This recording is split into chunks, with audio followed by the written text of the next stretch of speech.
Oi amigos, Henrique Massaro aqui em mais um vídeo extra, trazendo detalhes, curiosidades, questões de bastidores do episódio que eu analisei durante a semana.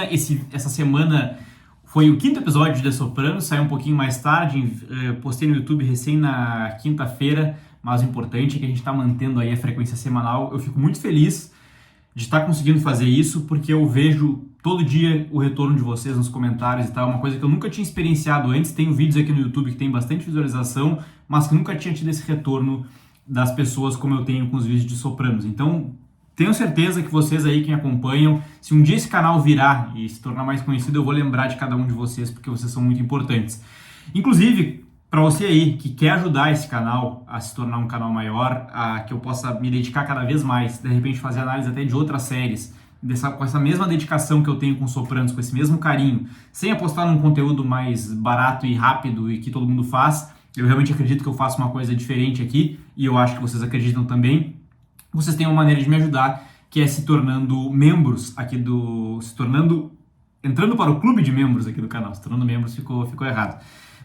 Caso você queira virar membro, eu criei duas modalidades com dois preços diferentes. E assim, cara, eu vou ser muito sincero com vocês. O que eu posso oferecer hoje em troca não é muita coisa. Tem ali alguns benefícios e tal, e realmente não é muita coisa. Canais muito maiores oferecem muito mais coisas, mas é o que eu posso oferecer nesse momento. E nesse momento eu quero que muito mais do que isso, vocês tenham em mente que se tornando membros é uma maneira de me ajudar, de apostar no meu trabalho, de fazer com que eu me dedique mais a The Sopranos e ao universo das grandes histórias que a gente tanto gosta. Fazendo isso, com certeza a gente vai poder crescer mais e mais rápido, e aí sim, quando a gente tiver condições, eu vou poder oferecer condições bem mais interessantes aí, mas no momento é mais uma ajuda sua para mim, e eu vou guardar com muito carinho caso vocês possam fazer isso, tá?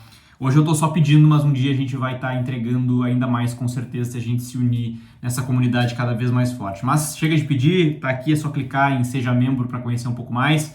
Vou adorar a sua contribuição, se ela vier. Sem mais delongas, a gente vai falar então, né, vamos direto pro vídeo aqui de Sopranos. Esse é um papo mais informal, falando sobre o quinto episódio, Big Girls Don't Cry, né? É mais um dos episódios que tem o título de uma música do The Four Seasons. E esse episódio começa, cara, numa cena que é no estabelecimento lá do Dominic, onde o Christopher vai cobrar o pagamento, e fica muito claro que é, na verdade, uma casa de massagens, digamos assim, um lugar para acompanhantes, porque logo depois que ele entra lá, né? Porque na fachada não dá a entender isso. Tá, acho até bem engraçado, é Bahamas, Skies, tanning, que é bronzeamento, massagem terapêutica e faciais, aberto 7 dias. E faço o bronzeamento mais quente da cidade. Na verdade é uma frase de fachada aí, né, para o estabelecimento, para o negócio que rola ali. Algumas referências que eu gosto de trazer, que às vezes a gente deixa passar batido, tá? O Christopher fala pro Dominic quando chega lá. O Dominic tá com marca de quem tava cheirando cocaína. E o Christopher fala: você parece que estava beijando o Pillsbury Dog Boy. Que, na verdade, para quem não pegou, é o mascote da Pillsbury, que é uma companhia alimentícia americana, que é um bichinho totalmente branco, como esse que eu tô colocando na tela aí. Então é por isso que ele faz essa referência. O Dominic paga só metade, e ele, ali, numa breve frase da mulher dele, a gente vê um pouco como os negócios funcionam da família ali, né, do Sopranos. As crianças quebram a janela, vocês não fazem nada. Por que isso? Como é que funciona o negócio da máfia, né? Que é um negócio de milícia. Os comerciantes, eles pagam para serem protegidos pelos mafiosos, mas no fundo é para serem protegidos deles mesmos, né? Se você não me pagar, eu vou vir aqui e eu mesmo vou quebrar o seu estabelecimento.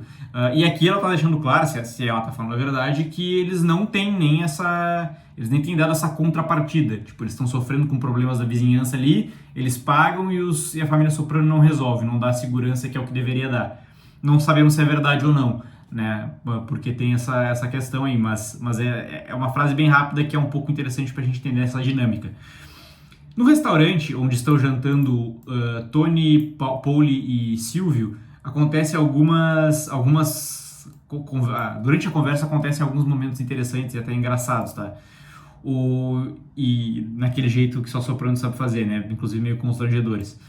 O o Art ele serve para eles uma codorna ao molho funcho. E o Paul ele faz uma piada. Ele pergunta se ele pode pegar AIDS comendo aquele prato. Por que ele falou isso? Porque o funcho em italiano é finocchio, que também é utilizado como um termo homofóbico para insultar homossexuais. E aí, sendo, né, nesse raciocínio que é homofóbico, homossexuais, né, espalhariam o vírus HIV. Então, é por isso que ele fez essa piada, é por isso que eles riram. Depois eles falam também que o Tony fala de um fabricante de mussarela, e o mestre fabricante de mussarela, e o Silvio diz que o Pauli também é, e faz assim, dizendo que ele fabrica porque ele se masturba muito. De novo, uma dinâmica de conversa muito engraçada, né, muito peculiar ali dos Sopranos. E a Charmaine está sendo um pé no saco, né, ela se incomoda cada vez que ela vê os mafiosos frequentando o restaurante, e tá enchendo o saco do Art, e inclusive ela manda o Art parar de conversar com eles, diz que tem que resolver a questão do banco, e aí eles perguntam, por que a Charmaine não vai no banco? Provavelmente ela poderia ir depois de trocar o óleo da vassoura, né, se referindo a ela como sendo uma bruxa.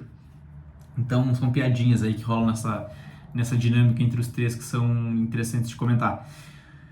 Aí o Tony vai lá e inventa a história pro Art, dizendo que o cara do queijo é primo dele, na verdade ele tá se referindo ao Fury, e pede pro Art dar um emprego para ele, e que ele vai garantir o salário. Então assim, o Tony ele cruza essas coisas aí que a Charmaine não gosta. O Tony ele não é só um amigo que tá só frequentando o restaurante porque gosta de comer ali. Ele é um cara que usa da amizade pra meter pessoas e meter os seus negócios no meio quando lhe é interessante. O Art é mais inocente nesse sentido, mas a Charmaine sabe exatamente quem é o Tony Soprano. E sim, ela é realmente bem chata, mas enfim, ela tem um ponto, né?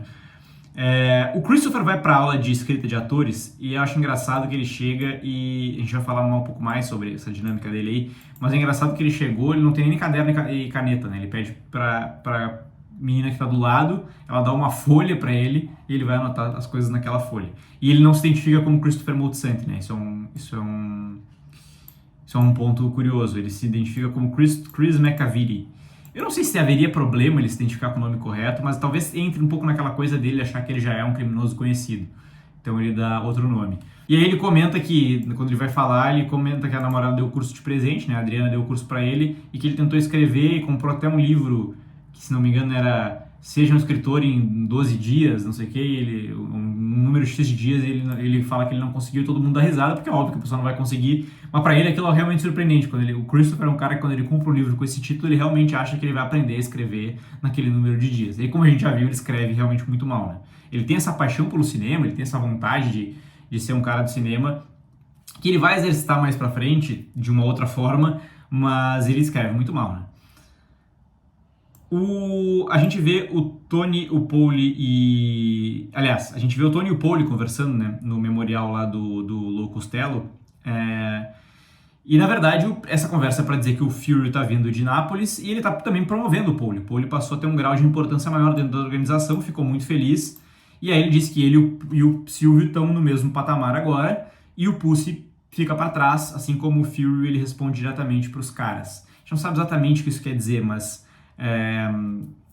talvez seja que ele não é do clã ali mais fechado do Tony Soprano, né? Porque certamente ele está abaixo no patamar, como vai ficar bem claro depois.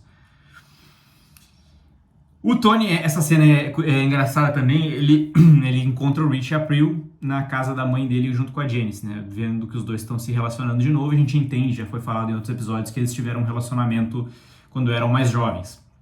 Antes do Rich ser preso, né? O Rich ficou 10 anos preso, antes disso eles tiveram um relacionamento, e a gente sabe que, conhecendo o Rich, conhecendo a Janice, certamente foi um relacionamento conturbado. E aí é engraçado, curioso, né, que o Rich fala, nós temos história juntos, Tony. E aí o Tony responde, Israel e Palestina, que também tem história juntos, mas é uma história de guerra absoluta, né, bizarra, como a gente bem acompanha aí nos últimos tempos, nos últimos muitos anos. E aí ele fala uma outra frase engraçada, there are men in the can more prettier than her. Existem homens na cadeia, por que minha irmã? Existem homens na cadeia que são mais bonitos que ela. Então, é engraçado, e depois o Rich fala, nós estamos retomando de onde paramos. E ele fala, eu sei, pararam no ensino médio ganhando boquetes no sofá da minha mãe. Isso, A referência ao fato da Janice fazer muito sexo oral, por mais estranho que pareça, é usada pelo Tony algumas vezes, tá? Ao longo da série. Já teve num episódio que a gente falou aqui, e vai ter mais pra frente, bem mais pra frente, que vai gerar uma das brigas mais clássicas de The Sopranos. Então, provavelmente é uma coisa que ela fazia bastante, assim, pelo qual ela tinha fama. É curioso, né? Não deixa de ser curioso. E aí o Rich se oferece para dar o dinheiro para ela que ela precisa, né? A briga toda é porque ela pegou um empréstimo para melhorar a casa da mãe, para ficar mais habitável para a mãe. E aí o Tony xinga ela e é o Rich que dá o dinheiro para ela. E aí o Tony fala: ah, olha só, Ozzy e Harriet. Esses são personagens, essa é uma referência à série As Aventuras de Ozzy e Harriet, que passava nos anos 50 e 60. Só achei importante de pontuar. É uma referência barata, mas só para que a gente entenda mesmo. Na festa de boas-vindas pro Fury é muito engraçado, porque realmente é uma festa de boas-vindas, né? Não há interação do Fury com a Carmela, mas isso vai mudar em breve. O Júnior aparece com biscoitos para participar da festa e a Carmela fecha a porta na cara dele, né? Ela se nega a se relacionar com o tio Júnior por conta do que ele fez com o Tony. O próprio Tony não se incomoda tanto, mas ela tá se negando. O Christopher, é engraçado que ele tá lendo o roteiro da aula de atuação e ele se irrita e ele diz que ele quer... Ele usa como referência o Joe Pesci, né? E fala até do Jimmy Hollywood, que é um filme do Joe Pesci. E tem muitas... Depois ele ainda vai falar de Goodfellas, que ele gostaria de fazer algo assim e tal. E isso é sempre curioso, porque o Michael Imperioli, né, um dos primeiros papéis dele mais conhecido foi em Goodfellas, né, em Os Bons Companheiros. E o Joe Pesci deu um tiro no pé dele, né, durante o filme, o personagem. E depois matou, né, o Spider. Desculpa, spoiler aí de Os Bons Companheiros, mas o filme já tem 34 anos. E o próprio Christopher vai quebrar o pé, né? Vai machucar o pé chutando o cara depois. Então tem essas ligações meio ocultas com Os Bons Companheiros. Separei essa imagem só pra dizer que sempre me chama a atenção que o Hash, ele é realmente muito rico. Ele é provavelmente é o mais rico de todos, muito mais rico que o Tony e tal. Porque ele tem o negócio da gravadora, ele é um cara que tem negócios muito antigos e muito lucrativos, né, junto ao crime organizado e tal, e muitos negócios legais também. Ele tem uma mansão muito grande e ele, apesar de ser um velho, tá ali um dia de tarde curtindo com algumas mulheres ali, pelo que a gente entende, ou pelo menos uma mulher, né, e é curioso, assim, é um cara que vive a vida como um bom vivan mesmo e que é realmente muito rico. E o Tony, quando eles estão conversando, o Tony tá falando sobre os ataques de fúria que ele vem tendo, ele cita: você nunca viu Carlo ou Luke ou Douglas MacArthur passando por isso. Ele está se referindo aqui ao Carlo Gambino, chefe da família Gambino, o Luke Luciano, o cara que deu origem às 5 famílias de Nova York, né, outro mafioso, e o Douglas MacArthur, que é um general da Segunda Guerra Mundial. Para ele é um cara que gosta de história, de guerra e tal, para ele provavelmente tem o mesmo nível de liderança, né? E ele imagina que nenhum desses caras nunca teve problemas de saúde mental. Nunca estouravam, nunca se expunham dessa maneira. E depois ele vai descobrir que, na verdade, o próprio pai dele passava por ataques de pânico, né? Que ao fim e ao cabo, é o que realmente acontece com ele. Os ataques de fúria são um sintoma, provavelmente, da falta de terapia também. Curioso, né? O Tony, quando tá com a amante no barco, antes de ele estourar com o cara, com o russo ali, que faz uma brincadeira com eles, ele se irrita com ela, né? Ele já tá meio irritado, porque ela tá dando salgadinho pros patos. E essa coisa da relação com os animais, pra ele, é muito importante, assim. Os salgadinhos podem fazer mal e ele fica bravo que ela tá dando salgadinho pros patos. E a relação dele com os animais é toda uma questão bem interessante, como eu já mencionei aqui, e como lá o Max, lá do Bem Entre Planos, tem um vídeo bem legal sobre isso, que eu acredito que a maioria de vocês conheça. Se não, deem uma olhada, porque é bem interessante. Essa dinâmica de conversa entre Tony e Hash é engraçada, porque o Hash tá meio que nem aí pro problema do Tony. Cada um tá falando uma coisa. O Tony fala o problema dele, o Hash conta uma história, e eles vão... As frases ficam alternando entre os dois durante um bom tempo, assim, até que o Tony se irrita e pede pro Hash prestar atenção. Então isso é engraçado. O Fury tá finalmente instalado no restaurante lá. Ele mostra que ele não é um cara que respeita muito, ele deve resposta só ao Tony, então ele tá fumando enquanto ele cozinha ali. Depois ele senta na mesa com eles, o Pussy dá uma provocada, porque tá desconfortável com a presença dele. O Johnny Sack chega de Nova York, parabenizando o Paulie pela promoção dele, e eles excluem o Pussy, né, dessa conversa. Eles têm que tratar de um negócio, e o próprio Paulie faz isso, mostrando assim: agora eu sou o superior, Pussy, por favor, saia. O Pussy fica irritadíssimo, né? Mas o que me chama a atenção é que o Fury pode ficar. e teoricamente eles estão no mesmo nível, assim, né? Me parece que foi mais uma afronta do Pauli com o Pucci, né? Pra mostrar, ó, te conheço há muitos anos e tal, mas agora eu tô acima. E também que ele tem uma certa, talvez tenha uma certa desconfiança com o próprio Pucci, enfim. Mas me chama a atenção que o Fury fica na mesa. E aí o Pucci vai falar com a gente do FBI e finalmente vai começar a falar mais, né? Ele vai perder um pouco, parar um pouco de se importar com seus amigos e porque realmente atingiu ali o orgulho dele. Tanto que ele fala, né? Essa this thing of ours, essa coisa nossa, que é como eles sempre se referem ao trabalho ali da máfia, na verdade é mais this thing of mine, é mais essa coisa minha, dizendo que o Tony é um cara mais centralizador que só se preocupa com ele. E depois ele fala do Paul e aí o agente do FBI ali, o Spit, né, ele fala que o Paul tá, provavelmente, o Paul colocou spray demais no cabelo e tal. Isso é engraçado porque o cabelo do Paul é sempre muito armadinho, assim, né, muito com penteado característico, e o Tony Sirico, ele mesmo fazia o seu cabelo. Isso é um detalhe incrível de The Sopranos. Ele acordava muito mais cedo que todo mundo, antes de trabalhar, e ele fazia o penteado e ninguém tinha autorização para tocar no cabelo dele. Isso é uma coisa que as pessoas que trabalharam no Sopranos sempre falam. Na terapia, finalmente, quando o Tony volta, né, depois da Melfi, é curioso, ó, a Melfi, ela liga para ele para convidar para voltar, o que é uma coisa, né, de fato, só se justificaria no caso de um terapeuta estar muito preocupado com o paciente e tal. E ela já demonstrou que não é por conta do sentimento de ter abandonado ele que ela está fazendo isso. Ela acha que vai ser terapêutico para ela ter o Tony de volta. Ela tem motivos egoístas. E aí, na sessão, ela faz mais uma quebra que não é tão comum em terapia, assim, freudiana, né? E, sei lá, junguiana, ou qualquer vertente aí lacaniana, principalmente, qualquer vertente da psicanálise, assim, que ela tá um silêncio, ele não toma iniciativa de falar, e ela toma iniciativa de falar. Né? Ela já fez isso outras vezes, mas isso mostra um pouco a ansiedade que ela tá de conversar com ele, de ter o paciente de volta, né? E por fim não, depois tem mais um outro ponto, mas por fim dessa cena aqui, o Tony fala, quer saber onde eu estava ontem? Eu estava esperando do lado de fora de um estabelecimento onde um dos meus homens espancava um cara que me deve dinheiro.